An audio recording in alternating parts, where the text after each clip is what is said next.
So when you are studying for an exam and you're trying to memorize content, you don't remember anything. And that goes back to whenever I was an undergrad. Whenever I was trying to cram for, I remember those statistics exams I was trying to cram for that were multiple choice. I don't remember a doggone thing from them. But for the practical application exams, I still remember. I still have those documents. I still have those documents in my Google Drive. And I still pull those out, especially in my graduate program at Penn State, where I still pull content from my graduate program and my doctoral program. So all through my graduate program at Penn State, I didn't take a single exam. And again, I remember that information. Now, I didn't graduate from undergraduate that long ago, but again, those multiple choice exams, I did not remember a single thing from them. So with that, we're going to go through, I gotta check something real quick. We have to go through the first 3 chapters. We're going to discuss what we talked about in LinkedIn Learning. We're going to talk about what we discussed in our previous lectures. And again, if everything goes well, it'll be an easy exam. So in the first week, when we talked about project portfolio management, and we touched on this last week as well. Once again, what's your definition of project portfolio management? It'd be the management of like multiple, I guess, like portfolios of like entities in a business. Give me an example. So I'll use PepsiCo because it's my thing right now. So PepsiCo as a whole has different projects, and then they have different sub companies, and those sub companies would be like Frito-Lay, and then Frito-Lay has a project they're working on with Cheetos and how to deliver more or a new seasoning or something, testing that out versus a new line of, a bigger bag or something like that. Mm-hmm. Now, so you have the entity, which is PepsiCo, right? Mm-hmm. And then you have the portfolio, which is Frito-Lay and Pepsi. Is it Frito-Lay and then Pepsi, like with the food and beverage, with the drinks? So PepsiCo is broken up into 2. There's PepsiCo Food and Beverage North America, which is like drinks, and then there's a snack entity, which is Frito-Lay's, the whole snacks. Right. So that's portfolio, right? Yep. And then under that, you kind of have the programs. So what would a program for Frito-Lay be? It'd be like Ruffles unveiling a new flavor in their lines. Right. So there you go. So Ruffles is essentially a program under the Frito-Lay portfolio. Correct? Yes, sir. So you have Ruffles and you have who else? Is Cheetos? Cheetos, yep. Okay. So you have Ruffles and you have Cheetos in the programs, right? And then under Ruffles, then you have that Ruffles, like the project, like you said. Yep. Right? So that makes sense to everybody. All right, somebody give me another example. How we talked about Tesla and how they have the cars, and then they have their solar, and they have the underground subway, I think we were talking about, or the underground. Mm-hmm. Yeah. All right, so what is that? So you have the subway, you have Solar City, and you have Tesla. What are those? Those are your 3 programs.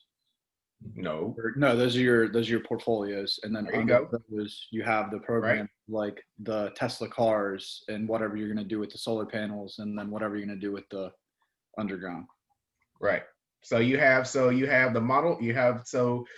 Tesla is my portfolio. Under Tesla, I have my Model 3s, right? And I have my Cybertrucks, right?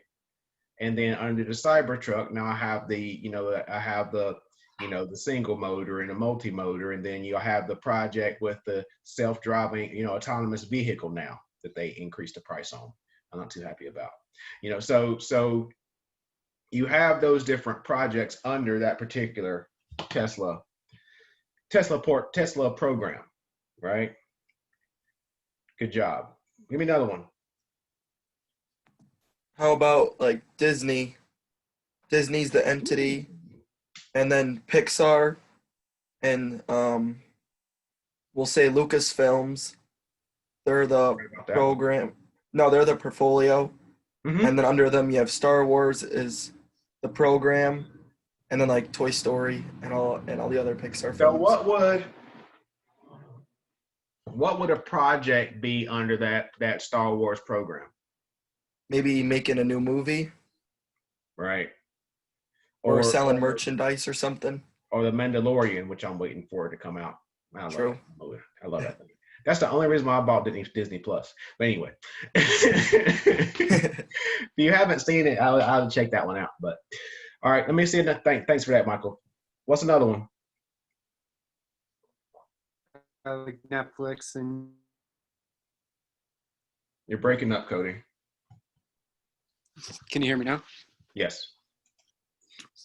So Netflix. So Netflix would be the entity within their portfolio would be like shows, and then movies that they create themselves, and then shows that they put on and create themselves, and the allocation of funds into each entity.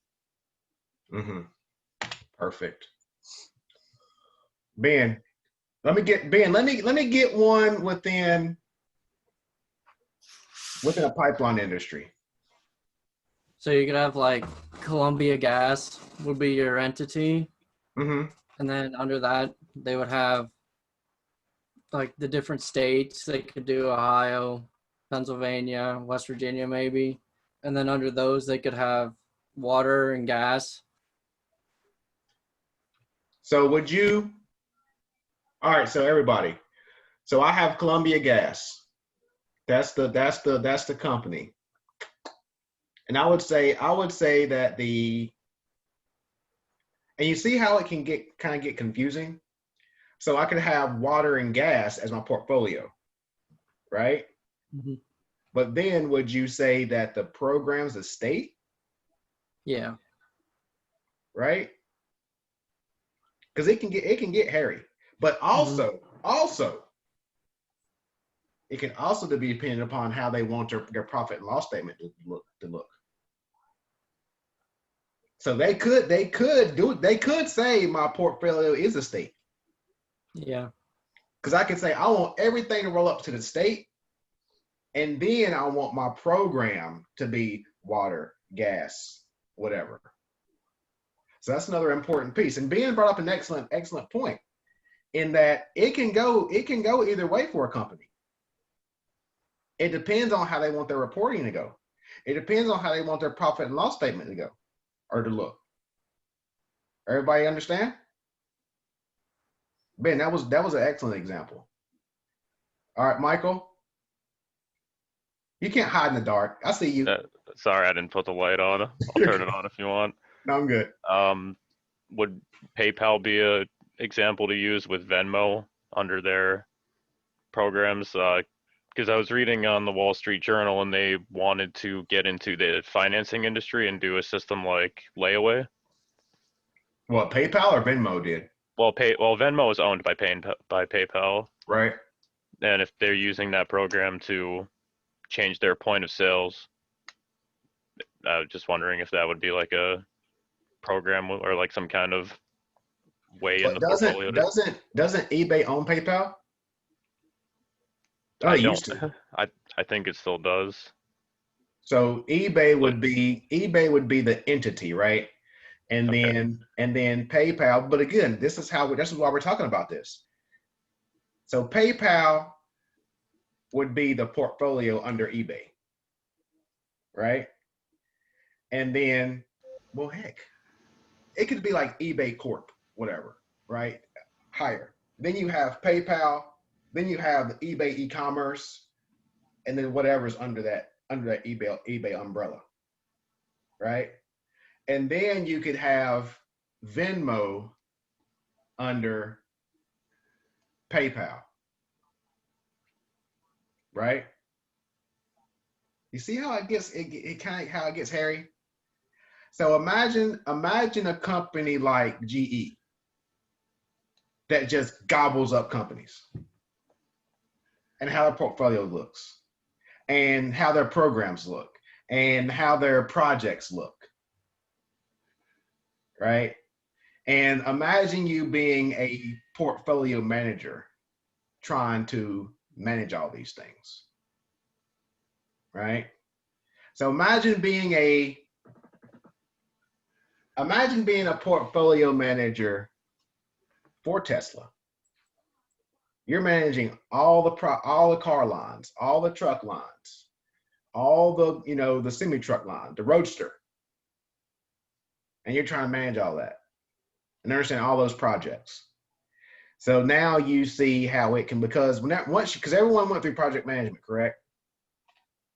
You know, and you see that project management can kind of get a little hairy and convoluted. So just imagine, you know, managing a portfolio of projects, a portfolio of companies. You know, whenever I was in the industry, I'm not missing it one bit. When I was in the industry, I was managing a portfolio of ERP projects. I had a project for like Intel, a project for $1.5 million. Then I would have a $200,000 project. So you can see how those projects within that portfolio, you know, can you know, vary tremendously. The resources vary tremendously. The requirements vary tremendously. And that's what you have to think about. And it's the same thing with a project manager. Okay. Any questions on that? Good job. Excellent discussion. You passed that part of the exam. All right. So I'm trying to share my screen. Give me a second.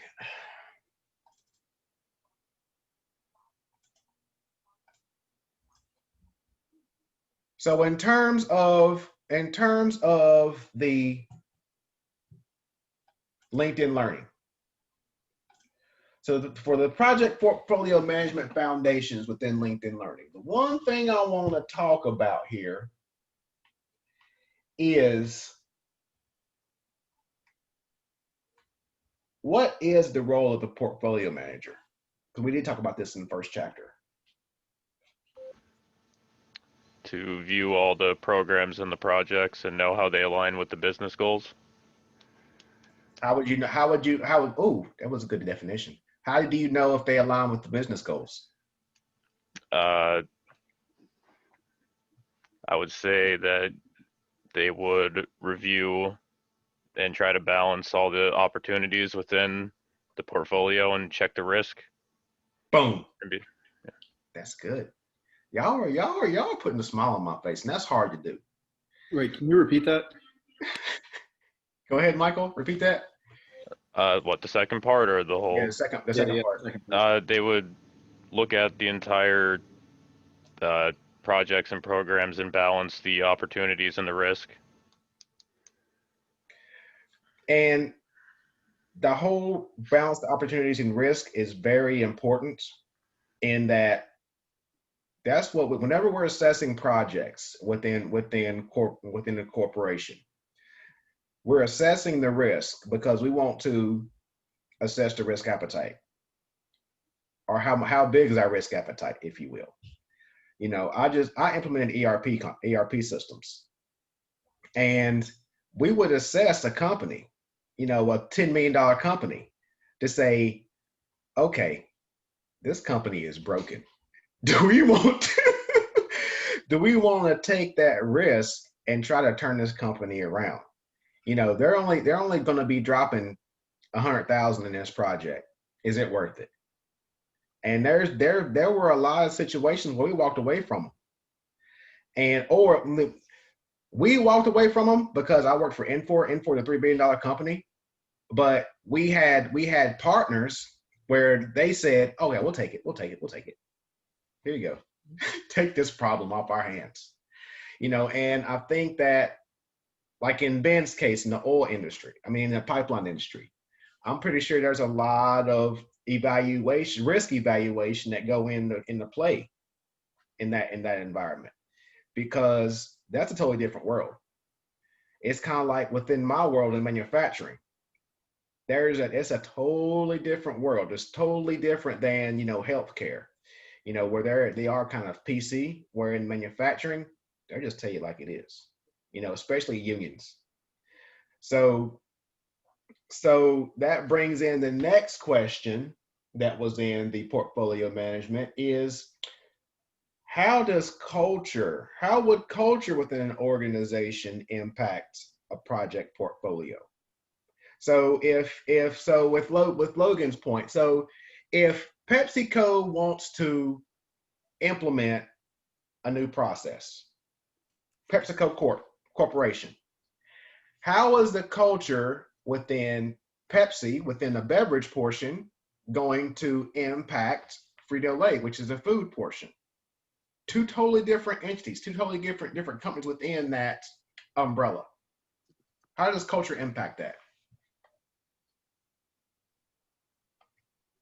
I would say like with a strong culture to be able to share resources within each other That's a and good take one. one side's strengths. Like say PepsiCo or say Frito-Lay is operation is like stronger than the other sides. Maybe they would take some managers from that side and help train them. That's an excellent point. That's a very good point. Whereas if it was a weak culture, they would kind of just let them they would just throw them to the wolves pretty much. Right. And I have been a part of both of those types of cultures. And that isn't an amazing point, in that whenever you get into the business world and you're starting to look for jobs, whenever you see those management trainee positions, those are amazing positions, because they kind of take the same approach what Michael just said, in that they will put you into different entities of the organization. They'll put you into different geographical regions within the country. They will put you into different departments within the organization.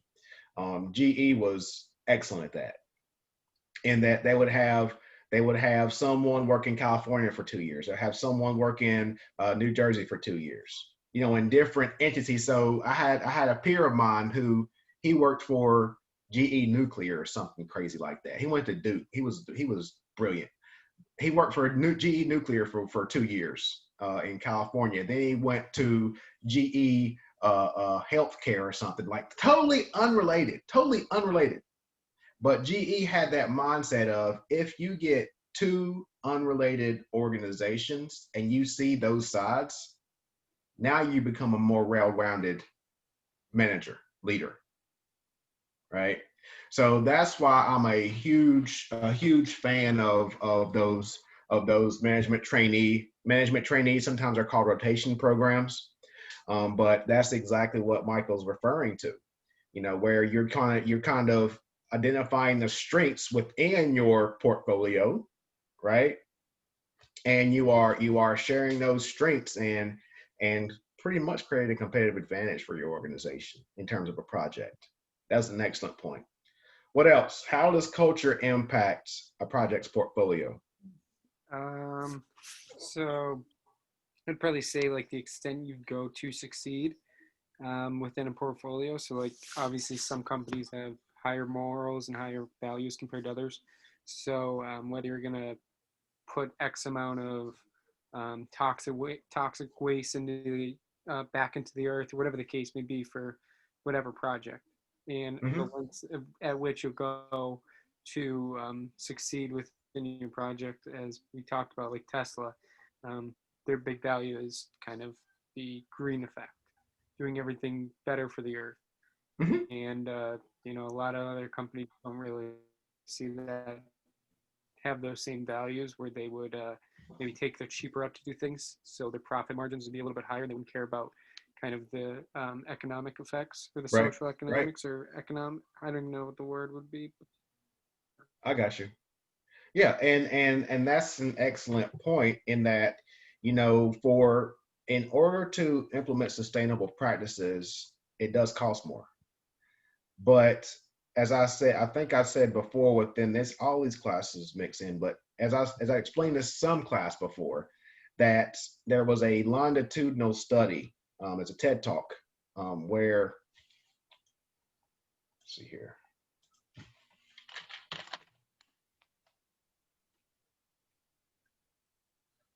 me go to TED. Let me see. Let me go to TED.com.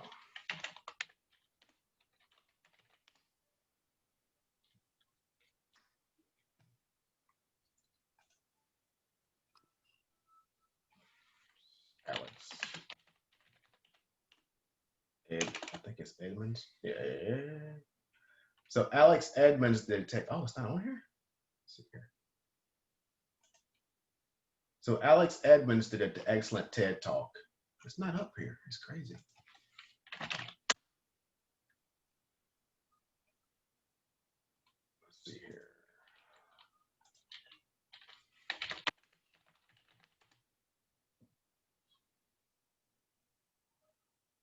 There it is. So social responsibility of business. So Alex Edmonds did a study where he looked at the top 100 best top companies to work for in the U.S. And he asked the question of, is sustainability and corporate social responsibility similar to what Cody was referring to the detriment of an organization, or does it lead to a long-term competitive advantage? And I think it was 8 or 10 years he did this. And he said that the top 100 companies to work for beat their competitors year over year by like 3 or 4%, something like that. You know, so yes, on the surface, yes, we're going to have a quicker profitability, but long term, and especially now, we're going to use sustainability as a competitive advantage in the future. Does that make sense? Okay. What else? What else in terms? How does culture? We're going to take one more. How does culture impact an organization's portfolio? And that's going to lead me to another question. It could be even like things as small as like culture of the organization and like the balance of like the office. Like PepsiCo is like super intentional on driving, like making sure that they have a healthy like system of like building, they call it building the winning culture or winning with purpose, they call it. So it's like making sure that employees are just more than employees, but they're treated as humans, and like having ERG groups to go to, stuff like that. So I guess that could affect the portfolio, like the culture of like the business itself. Mm-hmm. Right. Yes. So that was a good one as well. So let's say that PepsiCo acquired a company from Coca-Cola, for example. Right. So that company has been indoctrinated with the Coca-Cola way.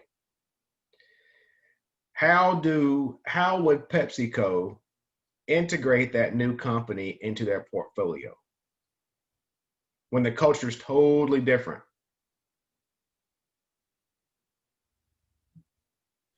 Well, wouldn't it be like similar to like a new like coach coming in and like a football coach, a basketball coach, a baseball coach? They come in and they want like their way, kind of like starting from the beginning. But obviously, you wouldn't start from the beginning, but just kind of the philosophy around the office, the beliefs, and stuff like that. Yep. Like kind of after like align it with. Yes. So it all comes down to, and that's exactly correct, in that it comes down to change management. And you have heard of failed projects time and time again, and that the failed projects do not come down to, the technology. It does not come down to the equipment. It does not come down to poor project management. In effect, in most cases, it comes down to change management. It comes down to the people, because you do not have adoption of those projects. So if a company, and this happens all the time, where a company will acquire another organization and they'll add that organization to their portfolio. So this was part of GE's demise. GE was the largest organization in the world, and they kept acquiring these organizations, but these organizations did not have that GE way. They did not have that GE mindset. They did not have that GE culture within their organization. So that is essentially what what hurt what hurt GE. And I think that in order to mitigate that, you have to have effective change management. You have to have effective leadership, right? And that's what I try to blend into, all project, whether it's project management, whether it's portfolio management, whether it's supply chain management. That's what it's going to come down to. And in order to be effective leaders, you have to have those leadership competencies.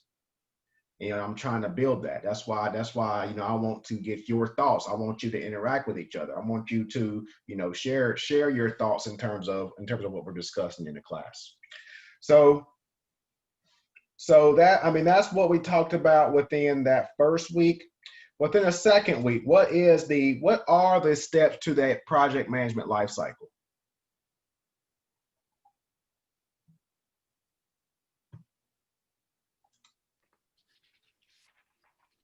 Yeah, bring the book out. Initiate, plan, execute, monitor, and close. Correct. So I think Logan gave us an example last time. Give me an example of how that would work from a portfolio perspective. So let's go back to my example. We acquired someone. We acquired a company. How would that life cycle work?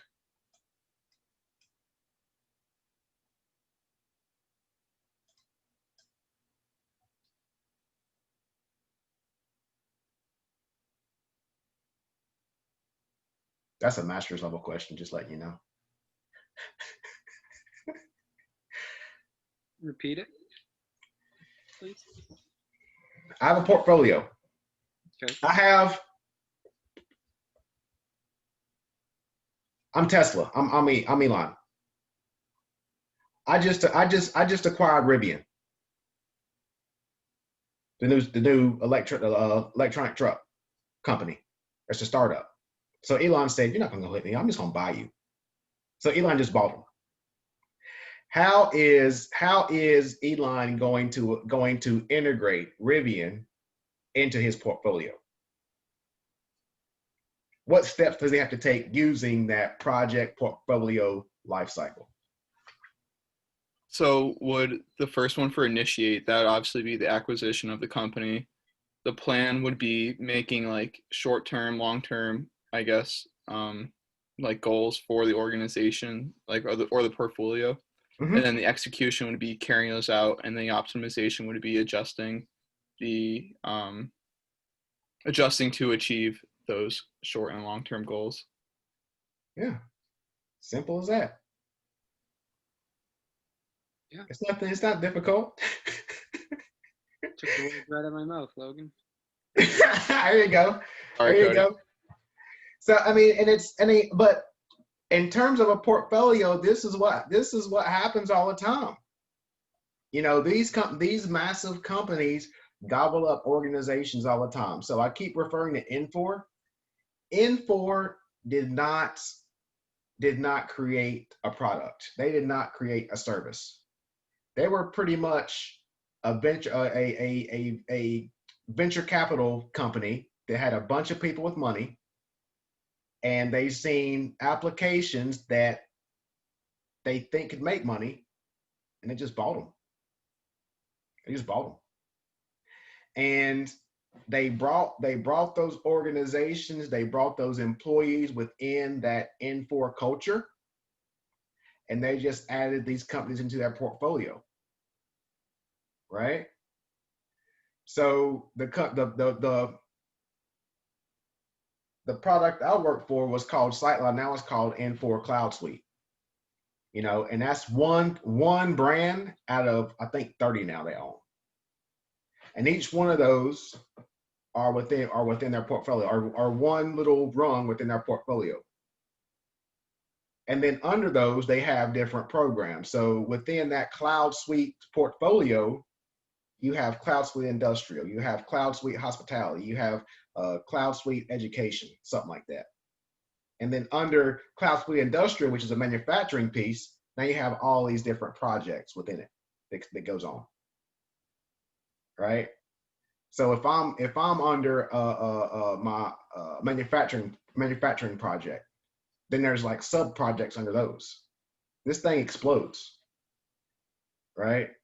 So that's where once you acquire a new organization, you have to go through that portfolio life cycle. That makes sense?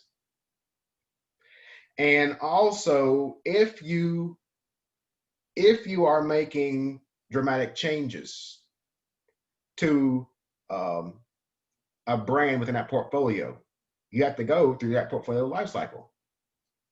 So, for example, Cody, don't you know ERP systems? Don't you work with ERP systems? Yep. So, does your company operate on premise or in the cloud? Like, do they have servers on site? Yeah, they have service on site, but they have 3 different manufacturing plants. So then they have the cloud. Okay. So the big project that Infor had about 4 or 5 years ago was to move all products to the cloud.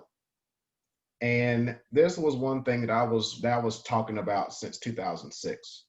But it took about 10 years for it to catch on. It's like Google Drive, like all your Google Suite. You know, pretty much all your Google documents are in the cloud. It's pretty much saying that I'm taking my application that runs my organization and moving it in the cloud. Amazon Web Services runs pretty much all the Infor right now. All products within Infor are run through Amazon Web Services. So we had to create a project within every single portfolio within Infor for that. And there had to be a life cycle for that to say, what are the steps to move all these literally thousands of customers on premise to the cloud. And you have to follow that life cycle in order to get those customers to the cloud and you create a program to move those customers to the cloud. That make sense? All right. So that's the portfolio management. Also, we talked about strategic management last week. So we haven't talked about strategic management. We have not had a summary of strategic management. So what did you learn from last week in terms of looking for LinkedIn, in terms of LinkedIn Learning? How does strategic planning fall into portfolio management? I mean, that's everything. You gotta make sure you have like a plan to be able to carry it out and achieve your goals that you're trying to set or reach. Give me an example. A 10-year plan looking at a business. If you want to have, $10 million a year, 10 years down the road from now, what steps are you going to take to be able to achieve that? Or where do you want to see, or like, where do you see yourself in 10 years type deal? Perfect. Ben, do you have an example in terms of in the pipeline industry of how that would look? You could have, like, as you said, a 10-year plan. You could see like how many jobs you'd like to bid on, or maybe how many jobs out of the ones you bid on, how many you want to win, and like the amount of money that you're going to earn from those ones that you bid and win. How would that look? How would that look from a portfolio perspective? So are you going to, and let me ask you, so based on what we talked about, would the portfolio for Columbia Gas be based on water and fuel and oil, or would it be based on states and then go to fuel, or would it be fuel, water, and then split it out to states in the programs? I think it would go by the water and gas and then by states. Okay. So what would the strategic plan look like for gas, for example? So you could have like, you'd go to gas, then you'd go to maybe West Virginia, and you could see which places are lacking gas. Try to fill in around the area so you could make the most profit off of your area. bonus question. How would you find out which areas would be lacking gas? I think they have people that go around and will look like for themselves and then report back. Okay. All right, good. And another way that they would do that, they would look at the data. Mm-hmm. You know, I mean, you've heard of business analytics. I do a lot with data analytics, and that's pretty much that's another way in which we do that. You know, because we have that data in terms of usage. You know, and although Columbia Gas has competitors, I can pay to see what users are using what oil company. You know, so you can get the data. Michael, what's an example from you in terms of strategic planning from a portfolio perspective?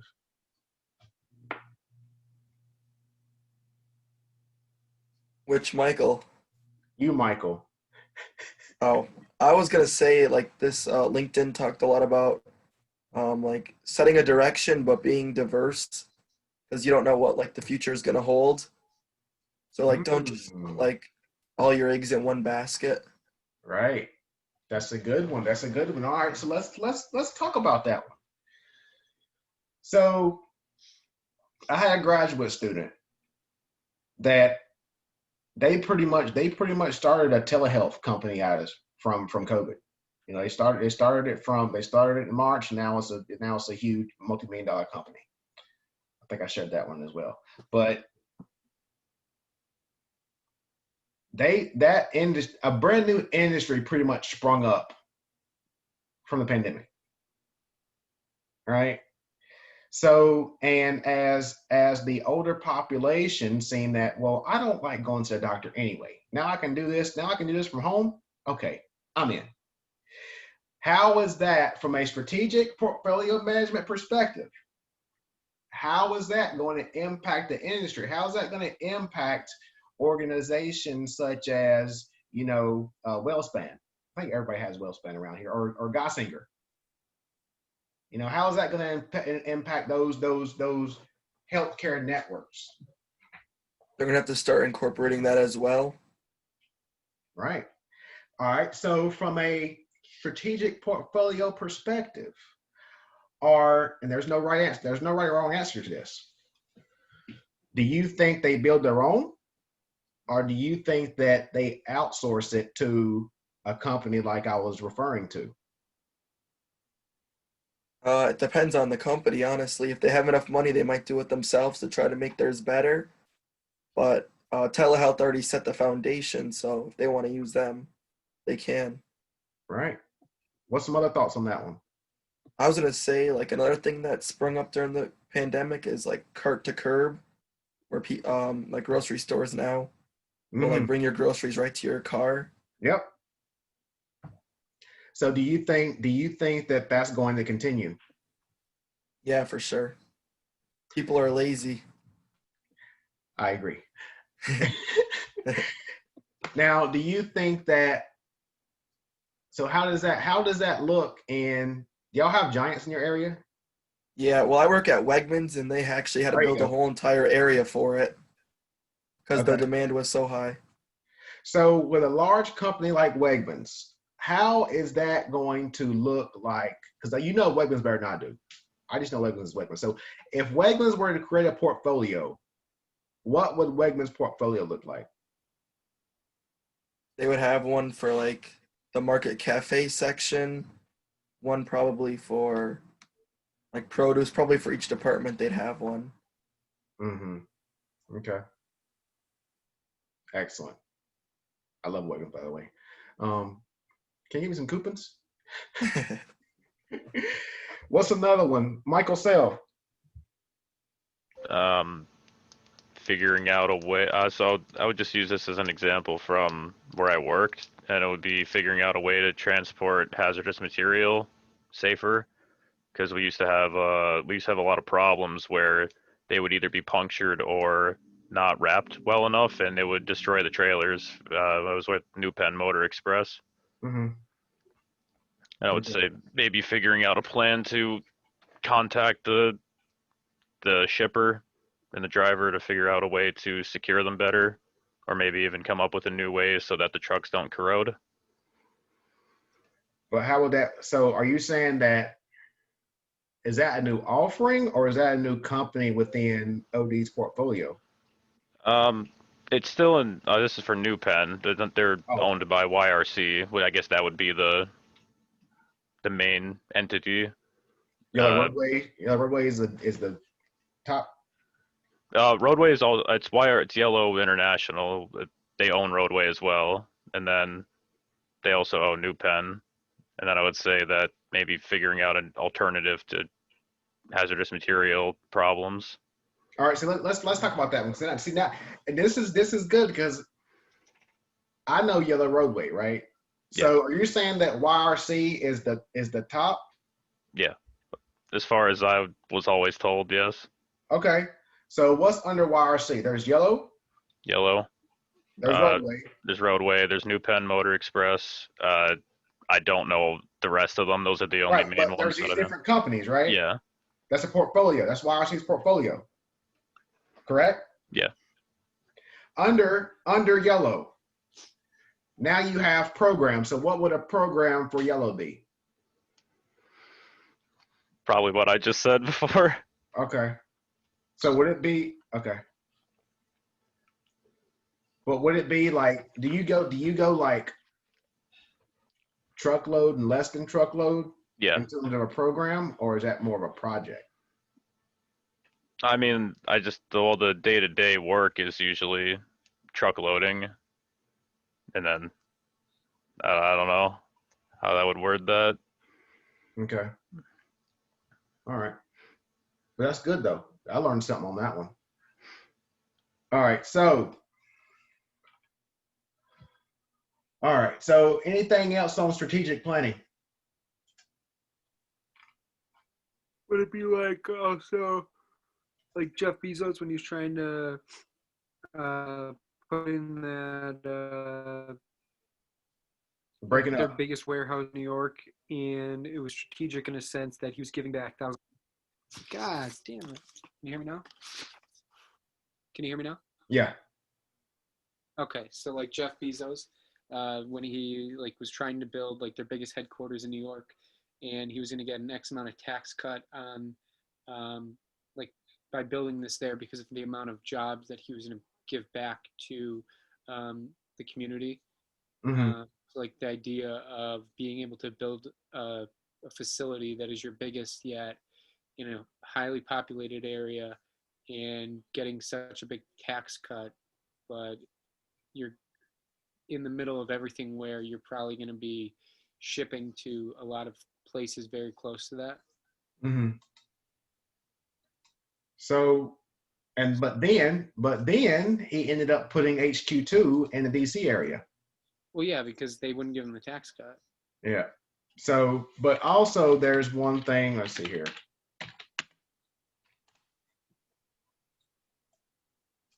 Because this just emerged.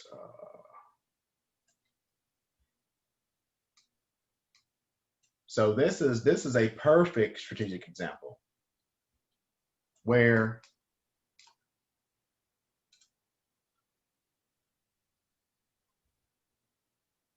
they're pretty much bringing DCs to the air,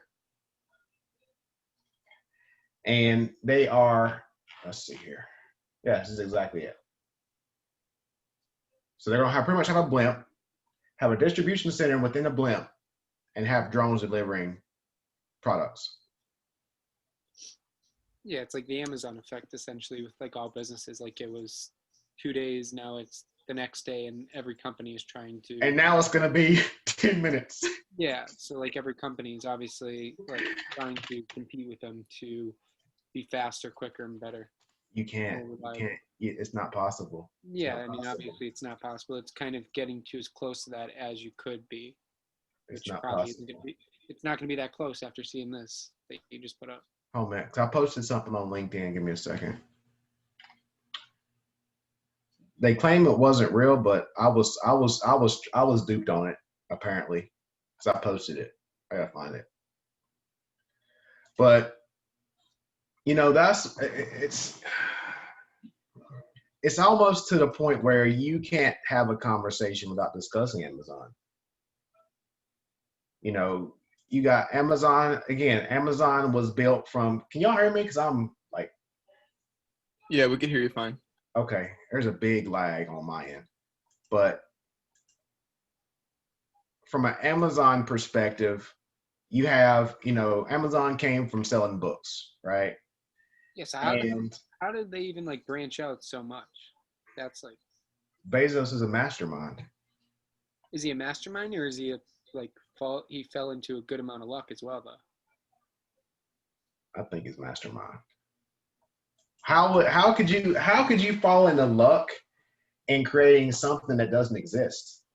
I mean, yeah, but Let's talk about it. Let's talk about it. I mean, I think there has to be some sort of luck that comes into play with that.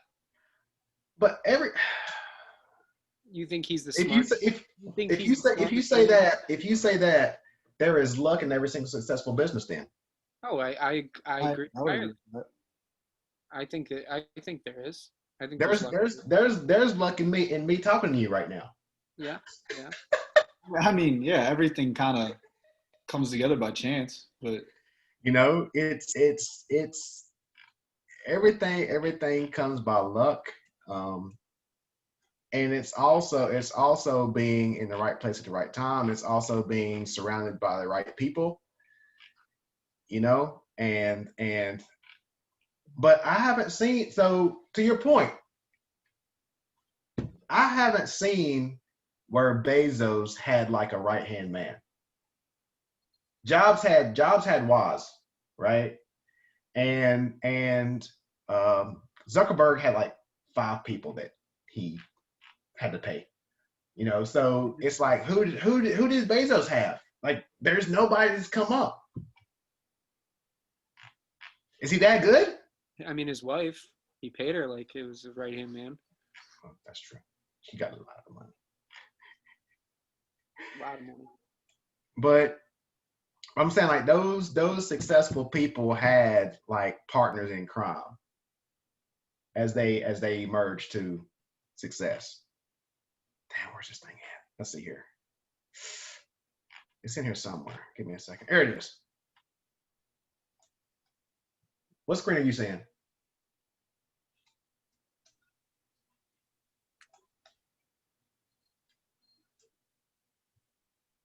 Blank screen.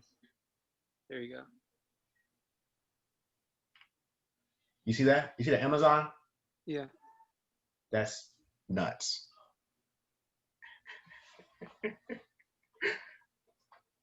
They tried to say it's fake, but I don't know how you could fake that one. Because they received a patent to actually do this, a U.S. patent. So if you're talking about strategic portfolio management, that's what Logan's talking about. Where you said the 5-year plan, that's Amazon's 5-year plan. To have a warehouse in the air. So how do you think that's going to work? Do you think it's going to work? Initially, I say no, but it's Amazon, so probably. That was my thoughts as well.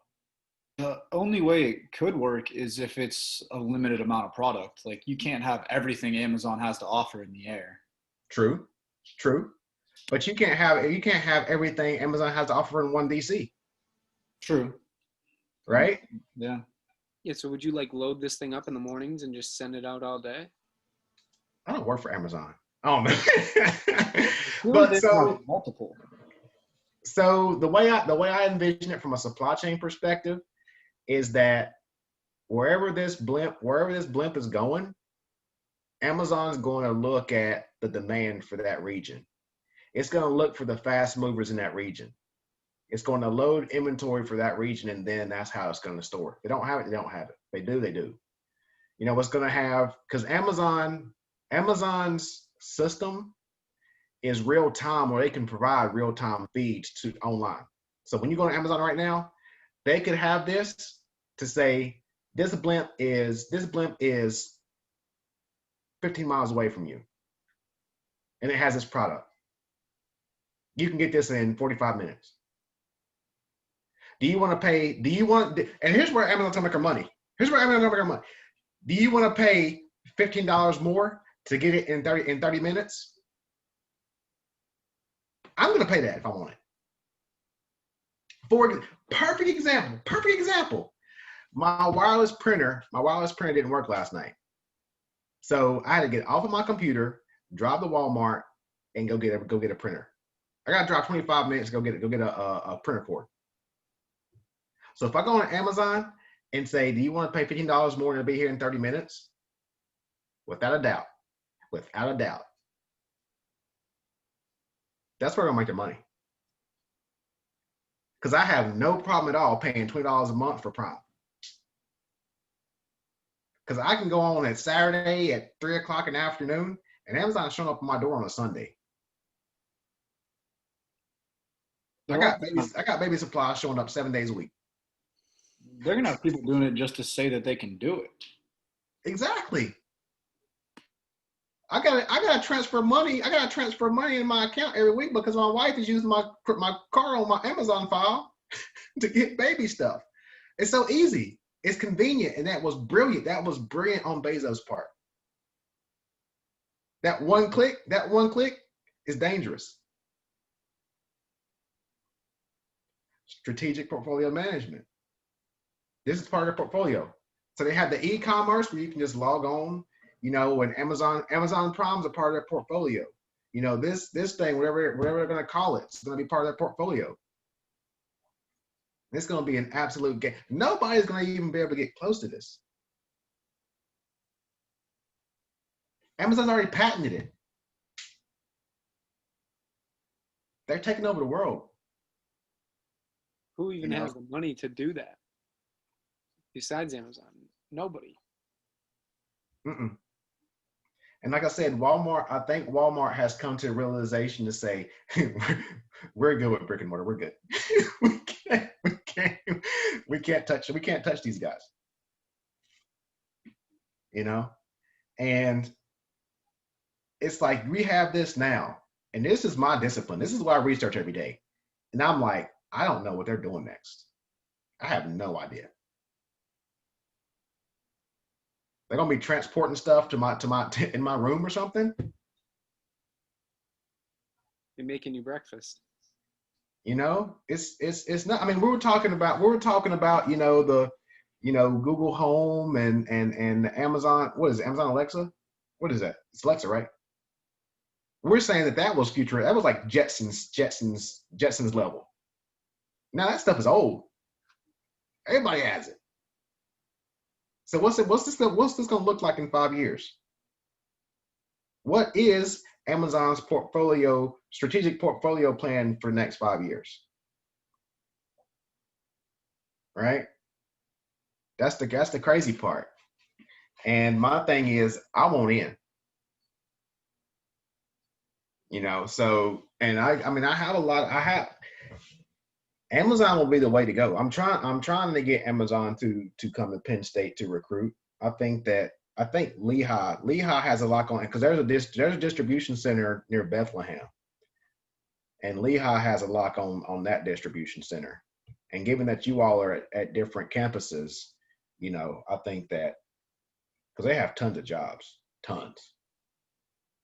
You know, so, but it just depends on what area of supply chain, if you're in that supply chain discipline that you want to go in, you know. So Amazon might be in pipeline, you never know. they may buy Columbia Gas, you never know. So anything else on strategic? That was a good discussion. At least for me. I like talking about this stuff. At least nobody's dozing off, or unless you're good. So anything else? All right. So, I mean, I gotta check something real quick. I'm pretty sure. Congratulations, y'all made 100 on your exam. This was the exam. Awesome. That's it.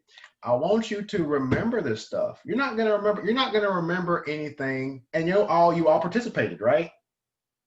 If one of you, if one of you had no clue what you're talking about, or if none of you did not participate, it would not have been bad, might have been good. But you all participated, right? You all were in agreement. You all gave good examples. And that's my thing. I want you to remember this stuff. You're not gonna remember anything by trying to cram for an exam. All right. Now I may have to give some kind of, well, you know what? I may flip up the final exam for a presentation, because we have a presentation coming up in 2 weeks. Now the presentations, I'm not as easy. You have to know what you're talking about. But I've been quizzing y'all, and you've been doing a good job. So you might not have a problem. But yeah, so the week of 9/21 is next week. We're gonna have a guest speaker. I'm trying to find my communication. I talked to a lot of people. Give me a second. There she is.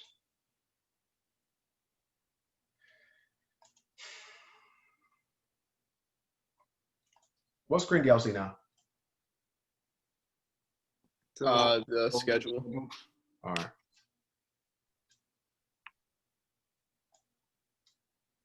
So Monica Miller, she went to Penn State. She's been a portfolio manager for a number of years. So I reached out to her, see if she'd be interested in a discussion, and she has accepted. In that portfolio governance is one thing that it's very important, to ensure that all projects within a portfolio are following the expectations and requirements and standards of the organization. And who better to talk about that than someone who actually does it, who actually lives it, who's been in that for a number of years. I mean, she's been, since 2010, since 2006. She's been doing portfolio management. So I think that this is going to be an excellent speaker. This is one thing that I'm trying things different. I think that, with the current, I mean, although this was going to be a shared class anyway, Dad, want to learn? Bring him in here. Bring him in here, Tanner. Let him learn something. He wants you to come back.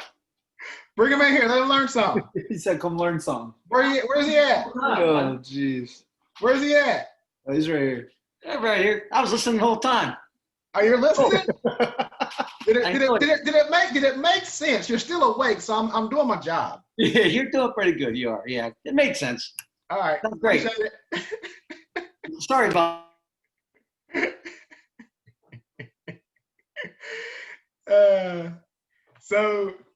So yeah, Monica, she's gonna talk about her experiences, and we're gonna kind of do like interview type deal. So I hope that's gonna be good. I want you all to come with questions. I want you all to read the chapter, to have an understanding of what you all are, what she's gonna talk about, what I'm gonna ask her about. Because I want every single lecture, I want you to take something away. I want you to take some kind of nugget, right? Because whenever I think about what I'm going to talk about, I'm agile in that I'll say, okay, what are we going to talk about today? But because anybody can read a book, right? I want to bring in those real life scenarios, what people are actually doing in the industry. Okay. So again, review the chapters and come with your questions. And as I said, as long as y'all are engaged, as long as you're bringing in examples, as long as you are understanding this content, you'll have no problem with me. And that's the way I've always been. And I've told people, I said, if you fail a class, you did it on your own. Because you got to try to fail my class. Because I want you to remember this stuff. And I'm not doing my job, and I'm not helping you by failing. But if you don't put the work in, you're gonna fail. In the story. So you all, and that's more for people. I mean, you all have been engaged. You all have been on every single discussion. I hope that, let's just ask. I mean, is it beneficial? I mean, we're a few weeks in. Are the discussions beneficial? What else would you want to discuss? How can I make this better for y'all? I mean, I don't think you could. This is probably the best class I have. I'll be honest. I just came from a class where the professor lectures the whole time. It's a real pain in the neck to this. So, and then I'm actually like remembering stuff in this class. It's not like going over my head. I'm not forgetting it throughout the week. Like you said, it's practical information that like we're actually getting, and I know for me at least it's sticking. All right. I agree with Logan. We have the same class before this, and when you go from that class to this, it's completely different. That class, he just kind of just talks the whole class. No one has their like screen on or anything. Nobody talks. It's just him there for an hour just talking, and you really don't learn much in it. You can't see Tanner's dad trying to get some notes. Nope. I'm gonna get you the rest of the class now. Yeah, he's sitting here. He's putting his hands up. Like, what do I do? What do I do? I'm gonna ask him. I'm gonna ask him questions next. Tell him to come prepared next, because I'm gonna ask him a question. I need to add it to the course. He needs to be added to the course roster. Oh, I'll set him up a LinkedIn later. Right? What do you think, Cody? yeah, I mean, the biggest thing that I think has kept this information so at the front of my brain has been everybody talking about their experiences and things that are close to home with them. Makes it easy for them to learn. I think most classes, they tell you the way that they want you to see it, not the way that you maybe think about it. Right. And I think that was the biggest thing. I know you picked our brains the first class, and I didn't really understand why you were doing it. And I know you said that you're going to keep revisiting this throughout the semester, but I think like 4 weeks and I've seen why you did that, and I definitely don't have any other things that you should do or anything like that. Okay, thank you for that. Ben, what do you think? I agree with everything said. The way that it is, we all see each other. It's all based on like what we've been through and how we can relate it to like what we're doing now. It makes it a lot easier. All right, perfect. Michael Sell. I agree with Logan and Mike because we were all in the same class together. It's just boring reading a PowerPoint slide when the professor doesn't really like act very engaging. I think this was good too because we get to use previous experiences that we could just think of as an example. Right. And I mean, I learned too because I'm not an expert in pipeline. I know logistics. I know, Yellow Roadway, but you taught me something tonight. Right. And I mean, that's beneficial for me as well. So that's why I like having these conversations because again, you can read the book. Right. But I think that this is what we're going through now is going to stick. And if you all agree or are happy or, with that particular approach, that's what we're going to stick with, because I mean, we are covering everything that we have to cover and for accreditation purposes, we are covering everything we have to cover for in terms of the credit hour purposes. So now let's just have a discussion. That's what it's all about, right? So, like I said, I'm going to update you all your grades for the exam. Like I said, I mean, because this is an approach that some institutions are moving forward with. Some institutions they don't give exams. They have office hours. They ask questions that a professor will ask questions at the end of the term, like I asked you all. And based on the responses, that's your grade. That's your grade. So I am trying not kind of, I'm somewhat trying that approach, but I like the group approach in that if you all come to a consensus, you all talk about it, just like Ben's point. Ben brought up an excellent point in that it depends. And in business, a lot depends. There's no cut and dry. It depends on a lot of things. There's no one size fits all for organizations. So if you were showing, like I said, Ben's example, and you talk about Logan example that everyone knows Pepsi, but people may not know Pipeline. Totally different company, and their portfolio structure is going to be different based on what the leaders want to see, based on what the shareholders want to see. So we're gonna continue on with this approach. If you said this is awful, I went to the lectures. I went to the PowerPoints. I got them. I got them. So and that's the way I've always taught. You all, I know this stuff, and I'm trying to transfer that information, and I'm trying to do it in the best way possible. All right. So thanks for that. Please make sure that you're going to be on the lecture next week, because we're going to have a guest speaker.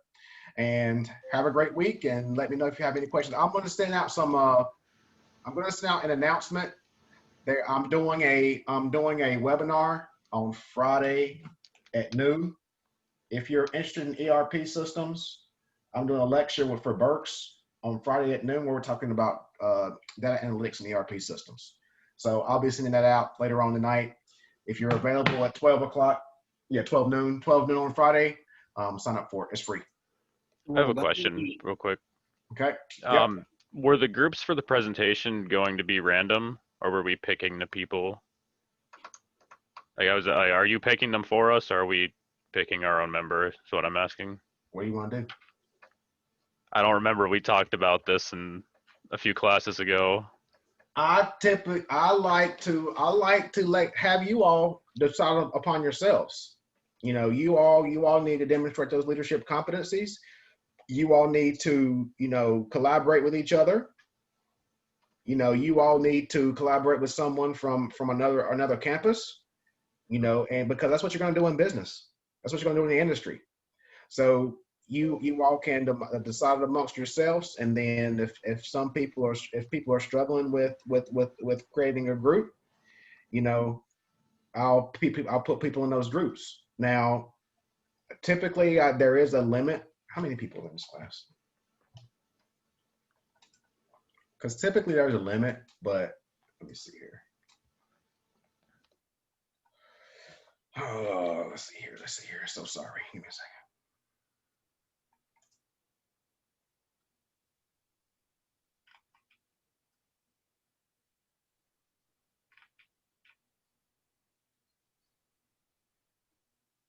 There's 10 people in a group, or 10 people in the class. 10 people in the class. Because Jacqueline Ernst, she's coming in. I've been speaking. She's in another class of mine. I'm trying to bring her into the to monitoring project and supply chain management. So she's going to come in. Very bright, accounting major. So she'll be in this class. There's 10 people. 5 and 5. Because that way you're not going to have an odd man out. That's a big group, though. I don't think I have a choice. All right. So if you do a group of 5, that's fine. If there's 6 here, I don't want all y'all in one group, because you all are on all the calls. You all need to split up. And I say that because you all are the ones that are engaged within the class. And I think that you all are going to be leaders in your group. That makes sense? So you all need to talk amongst each other and split up and reach out to the other people within your group. and figure out the groups. That makes sense? Fair enough? Sounds It's good. those soft skills I talked about. You know, you have to show me those leadership competencies. And I had this conversation. I know I'm going over schedule, so you can drop if you want to. But this is what I explained in a master's program, where you can get a master's, but it's only a piece of paper. You have to show your employer those leadership competencies, right? And I am trying to force you, you know, to demonstrate those competencies. You know, I'm trying to force you to you know, build up that LinkedIn profile, build up that personal brand. You know, start networking with people on LinkedIn, because that's where those jobs are going to come. Because I say that even if you aren't looking on LinkedIn for those jobs, when you go on Indeed and you apply for those jobs, that's the first place those recruiters are going. That's the first place they're going. I did a study with a researcher from Cal State, and they surveyed, like, I think 300 recruiters or something. 89% of recruiters go on LinkedIn and check candidates before they even call or before they send an email. So, like I said, and I'm gonna say it every single week. There's a method to my madness for those LinkedIn learning classes. There's a method to my madness whenever I tell you to put those course completions on your profiles, because that's where these recruiters are going. I'm just not talking just to talk. I have things to do. You know, I'm here for you. I'm here for you all. I'm here to make you all successful. You know, and if you, like I said, and some of you have reached out to me, and I'm going to do everything in my power to make sure you all are successful. You know, I just had one of my people that I announced on our TED Talk. So she just graduated from a university in Mexico, did some work for MIT. She just cold called me, and I've been working with her for like 3 weeks. I just asked her to do a TED event. I had a senior manager from Deloitte give me a call last week to collaborate on a book. I said, "Are you looking for anybody?" I gave him her name. She had an interview Friday. That simple. So, but I knew she was very good in tech. She's very good in ERP systems. She's very good in consulting. She's demonstrated that to me. So my point is, if you tell me what industry you want to work in, and you demonstrate that I can put my name, my brand on the line, I'm going to throw your name out to all kinds of people. I'm going to give you the opportunity. You just have to land a job. Another example, I had a phone call yesterday, Monday. Startup blockchain company, California, maritime company. I have a student from Boston College. He has an interest in 3PLs in maritime. Threw his name out. That simple. So like I said, you have to tell me.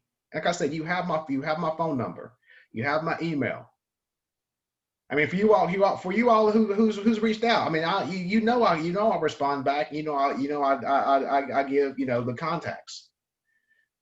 But I don't have the specific geographical regions. But I do have those contacts in the industries if you all are willing to move. The one in Mexico, she's willing to move. She wants to come to the States.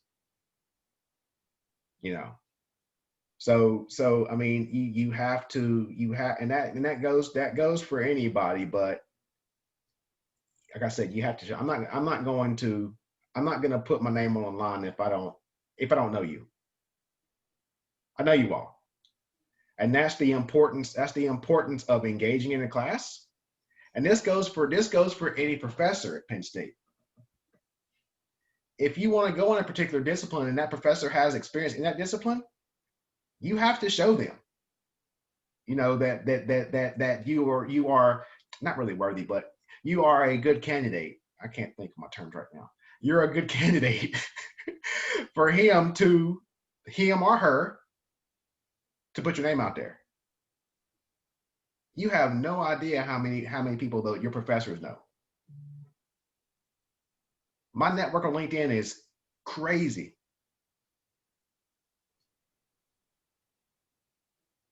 You just have to let me know. That's what I'm here for. That's what I signed up for. All right. So I'll get off my soapbox. I get excited. I get passionate, but this is what I do. This is what I do. Like I told the person on the startup. He's the owner. He's the owner of the startup company. I said, I'm building an army at Penn State. I'm building a supply chain army at Penn State, and that's what I'm doing.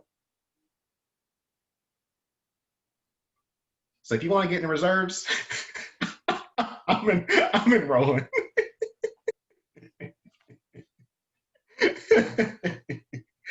But I mean, I'm passionate about this stuff. That's what I did. So also, I have a few podcasts. Did I post podcasts? Did I post podcasts in the class or not? I forget what class it was. Not the most recent one. Okay. Yeah, I have a few podcasts I'll be posting over the next couple of weeks. I did. I got approval to post my last one. It's a little controversial, but it's the truth, and because it's on diversity and racism in supply chain, and it has to be discussed. And we had within the faculty senate, so you know, within the professors at Penn State Wilkes-Barre, you know, we had the discussion of how far do we go. I'm being real with y'all. I'm transparent with y'all, and it's like, my view is, if we don't talk about it, nothing's going to get changed.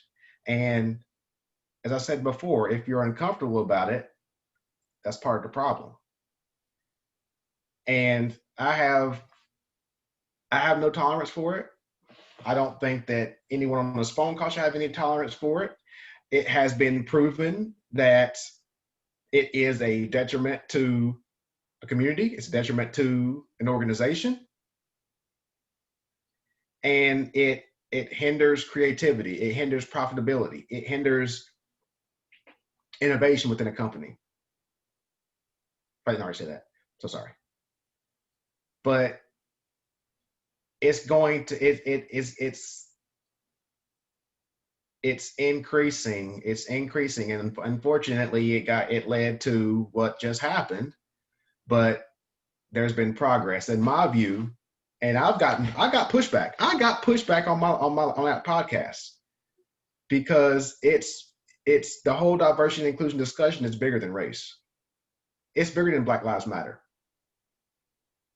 There's a whole lot worse things. I said on the podcast, there's a whole lot worse things that are going on in the world than what we're talking about here.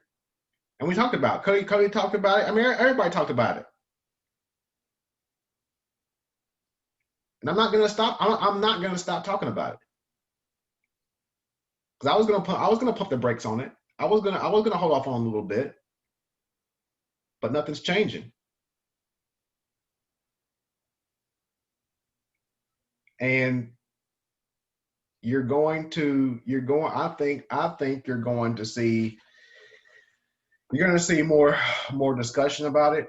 I mean, I know that I shouldn't be talking about it right now, but I don't think it's not a political view. It's not an opinion. It's what's emerging in the industry. And that's why, you know, I was invited to talk about it on the podcast. You know, so I'll upload it. You can watch it if you want to, delete it if you want to. It's that easy. All right. Sounds good. All right. Y'all have a good night. Thanks, Dr. J. Have a good one. All right, you as well. Have a nice week. Yep.